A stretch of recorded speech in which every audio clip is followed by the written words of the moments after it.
niveau, là, de mise à niveau. Quand on a le NIEM, nous l'avons traité sur le sceau de l'urgence. Ce n'est pas la priorité, par exemple, par rapport au NIEM ou à Sonali ou à d'autres pédiatres européens avec le Jazair, il y a eu une urgence, il y a eu pratiquement de tension sociale dans l'entreprise. Ceci dit, c'est vrai que c'est une unité qui bat de l'aile, mais plus que les autres. Mais ceci dit, le NIEM, qui a un très fort potentiel aussi, surtout en matière d'innovation, en électronique, bat de l'aile aussi financièrement. Le gros des problèmes du portefeuille avec le Jazair est dû pratiquement à un endettement passé, mal géré. Il y a des plans de redressement pratiquement mal mis en pratique dans un passé récent qui ont fait qu'aujourd'hui, certaines de ces unités qui mettent le lien à la lutte trouvent des difficultés à payer les intrants. Avec pratiquement la concurrence des marges assez limitées. Pour sur les produits fondus, quand vous avez 13-14 milliards de dinars d'endettement, avec des échéances à court terme d'un ou 2 milliards, des fois, entre investissement et exploitation, vous avez fallu avec 5 milliards de dinars une marge de 500 millions, vous faites quoi? Vous avez les encours, ils sont supérieurs de 3 ou 4 fois à vos marges.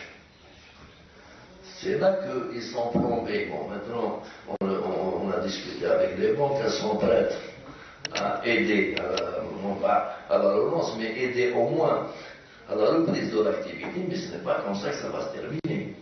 On ne peut pas régulièrement tourner avec de petits chiffres d'affaires, sans ambition, sans un plan de relance sérieux, et à chaque fois se retrouver plombé par un endettement passé. Même si on devait le rééchelonner sur 20 ans, on retomberait toujours sur les mêmes travers.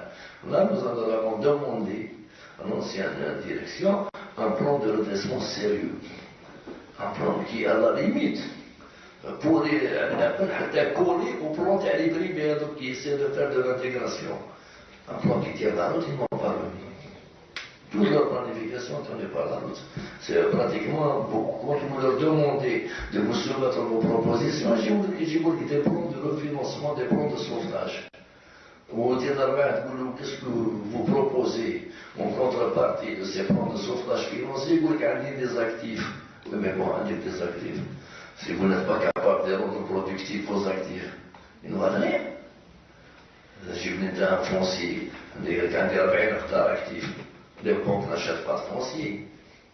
Donc les banques, elles ont besoin d'un plan sérieux de relance de l'entreprise aidée à financer. Maintenant, avec les nouveaux cadres, nous leur avons demandé justement de nous soumettre un nouveau plan. Bien sûr, dans le cadre de ce nouveau plan, vous pouvez apporter votre contribution.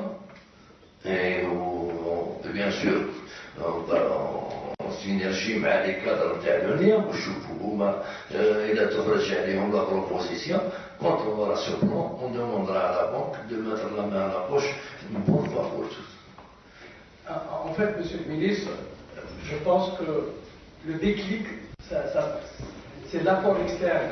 En fait, c'est la vision externe qui doit venir d'experts avérés, d'experts qui ont déjà fait leur preuve à l'étranger en particulier, qui ne sont pas du tout bloqués par la production actuelle. Parce que si vous demandez un plan de relance à un DG ou un PDG qui a... إذن مشاهدينا تابعنا جزءا من الندوة الصحفية التي يقيمها وزير الصناعة فرحات أيتعلي للحديث عن الصناعات الاستراتيجية. طبعا سنوفيكم بالمزيد من التفاصيل حول هذه الندوة في مواعيدنا اللاحقة. إلى ذلك نواصل نشرتنا. كان أحمد